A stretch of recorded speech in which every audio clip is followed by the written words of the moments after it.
Bonsoir, cher René, comment allez-vous? Oui, bonsoir, cher frère éclaireur pour vérité. Ça va et vous-même? Dieu merci, tout va très bien. Ok, Ok, très bien. ok. Donc, on voulait Dieu faire quoi? merci. Oui, oui. Ok. Bonsoir, cher frère éclaireur pour vérité. Bonsoir à toute la classe. Bonsoir à toute la Côte d'Ivoire. Bonsoir spécial au président de la République, son Excellence Alassane Ouattara. Bonsoir à tous les partenaires amis de la Côte d'Ivoire, toutes les bonnes personnes qui œuvrent pour la paix et la prospérité de ce pays. Cher frère éclaireur, vous avez donné beaucoup de chiffres ce soir. En situant la Côte d'Ivoire au 9e rang sur 54 pays africains, en tout cas en termes d'économie, de puissance économique. Donc dans le classement, vous avez parlé de l'Égypte qui occupe la première place. Oui, l'Égypte c'est une puissance depuis très longtemps, mais il y a des éléments quand même que les uns et les autres doivent savoir, qui sont des signes aussi.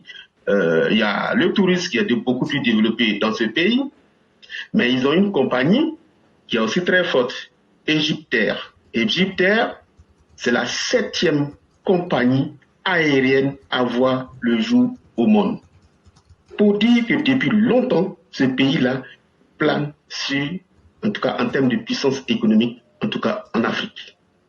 Vous avez parlé, il y a l'Éthiopie qui occupe la 5e place. Oui, ce pays, vous savez très bien que l'Éthiopie, quand nous étions petits, quand vous étiez maigre, on vous comparait à un Éthiopien. Tout le monde le sait, je pense. Mais ce pays-là, aujourd'hui, en termes de puissance, occupe la 5e place. Est-ce que nous, Ivoiriens, on pouvait y penser que l'Éthiopie nous dépasserait? On pensait que la faim, c'est chez eux, la guerre, c'est chez eux. Mais ils ont une flotte aérienne qui passe par la Côte d'Ivoire. Ils ont plus de 140 avions. Mais là aussi, il y a le tourisme. Chez nous, on a beaucoup de sites touristiques dont les ministères doivent se mettre beaucoup au travail.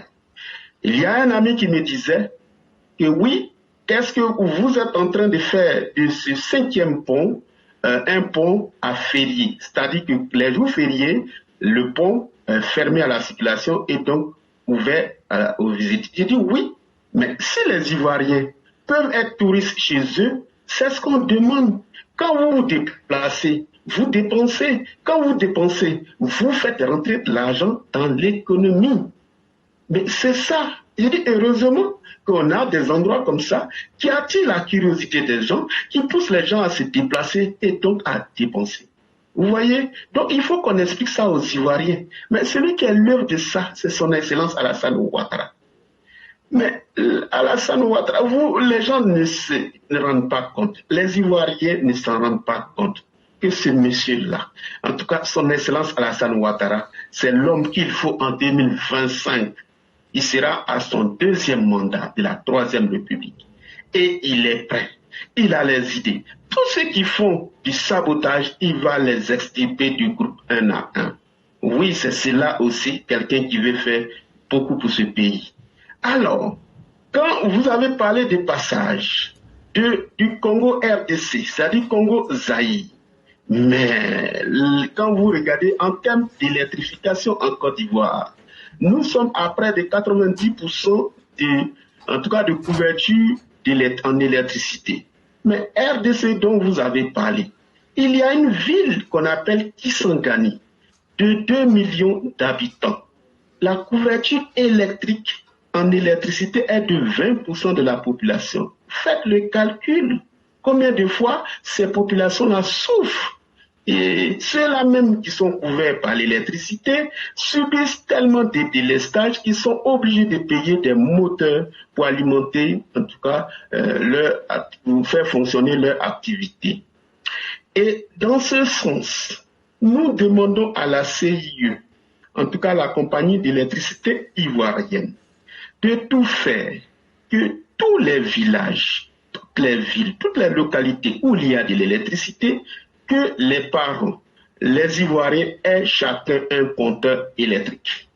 En France ici, quand vous déménagez, On vient installer, il suffit de faire la demande, on vient installer sans dépenser le moindre sou. Je ne dis pas que oui, on va distribuer à tous les foyers qui demandent en Côte d'Ivoire. Mais le prix est tellement élevé. Je ne sais pas si les ministères de l'énergie, en tout cas ceux qui sont au niveau de la CIE, s'ils font exprès ou pas. Car c'est énormément, c'est des milliards que la Côte d'Ivoire paie par année. Quand vous prenez par exemple 1 million de contribuables, 1 million de foyers qui peuvent accueillir au moins un compteur, donc, dites seulement le compteur coûte 50 000. Tout Ivoirien, tout foyer peut payer ce compteur-là à ce prix-là. La TVA étant de 18%, ce qui fait déjà à l'achat de chaque compteur 9 000 francs qui vont rentrer dans les caisses de l'État. Et les mêmes 1 million de foyers, s'ils payent une facture de 5 000 francs par mois avec une TVA, alors la TVA c'est un mot en tout cas raccourci, sinon c'est la taxe sur valeur ajoutée. Donc en fait quand vous consommez, quand vous allez acheter par exemple même votre pack d'eau, il y a une petite partie qui rentre dans les caisses de la, c'est ça qui est la TVA. Et donc pour une facture de 5 000 francs par mois, je vais toujours sur la base de ces 1 million de foyers. Si chaque foyer paye 5 000 francs, c'est un exemple, avec une TVA de 18%, ça fait 900 francs. 900 francs là, vous multipliez ça par 1 million, ça dit 900 francs là, c'est la TVA par facture de 5 000. Multipliez ça par 1 million, ça fait 900 millions que l'État pouvait gagner par mois. Alors, vous savez très bien que nous sommes en énorme déficit en termes d'instituteurs, en termes d'enseignants de façon générale.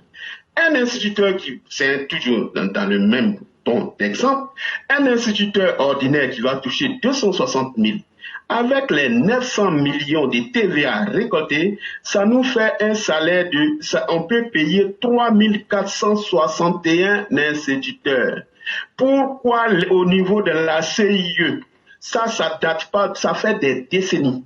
Les gens ne peuvent pas faire une distribution massive, sinon un prix très abordable à nos parents, de telle sorte que l'État gagne là-bas. Là, dans nos dernières éditions, on a parlé aussi de l'ARTC concernant les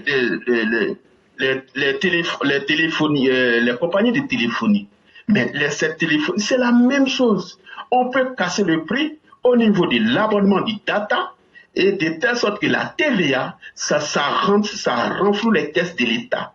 Mais non, on ne sait pas par quel minimum. Ça aussi, les data restent très élevés.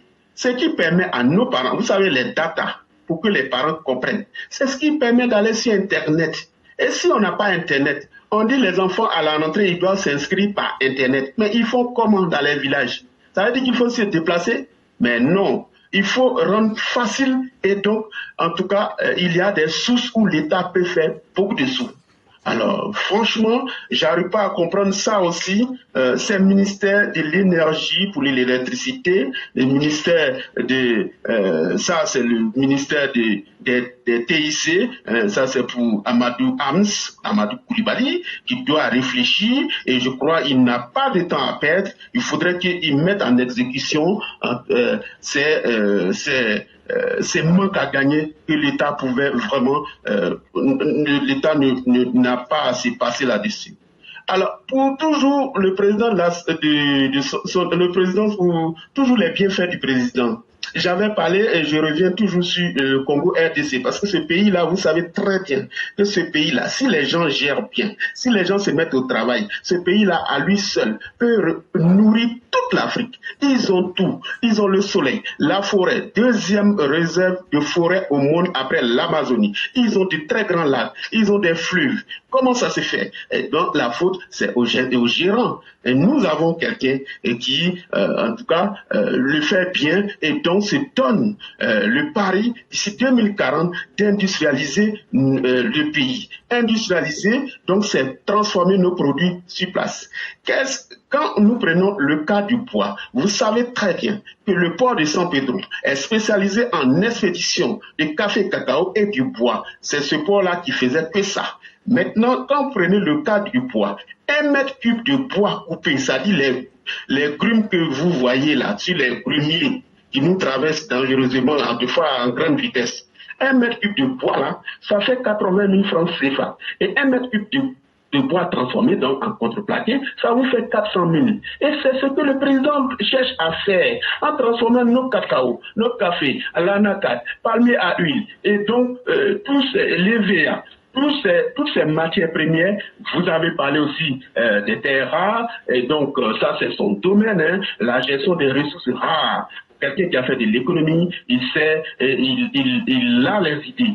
Donc je vais m'arrêter là aujourd'hui pour vraiment vous remercier de tout ce que vous faites et donc vous pouvez compter sur le président. Alors le mieux, je préfère celui qui est en action et que celui qui est dans les rêves. Et c'est ça qui fait la différence entre le rêve et la réalité. C'est-à-dire, la réalité, nous, le président, lui, il est dans la réalité et il est dans les actions. Par contre, Thiam, vous avez vu, il était avec Bédier, il a plus d'un milliard, c'est-à-dire que la Côte d'Ivoire a eu beaucoup de milliards, et s'il pouvait sauver la Côte d'Ivoire, comme le président, son excellence Alassane Ouattara l'a fait, autant du président, vous faites poignée. Donc, je vais m'arrêter là aujourd'hui.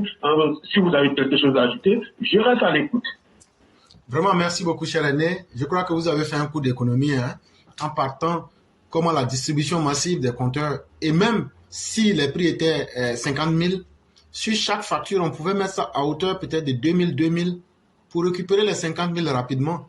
Mais vous êtes parti avec une très belle analyse où vous avez prouvé comment on peut avoir beaucoup plus d'enseignants et essayer de fortifier notre système davantage. Et là, vraiment, ça a le mérite d'avoir été vraiment bien dit et bien fait.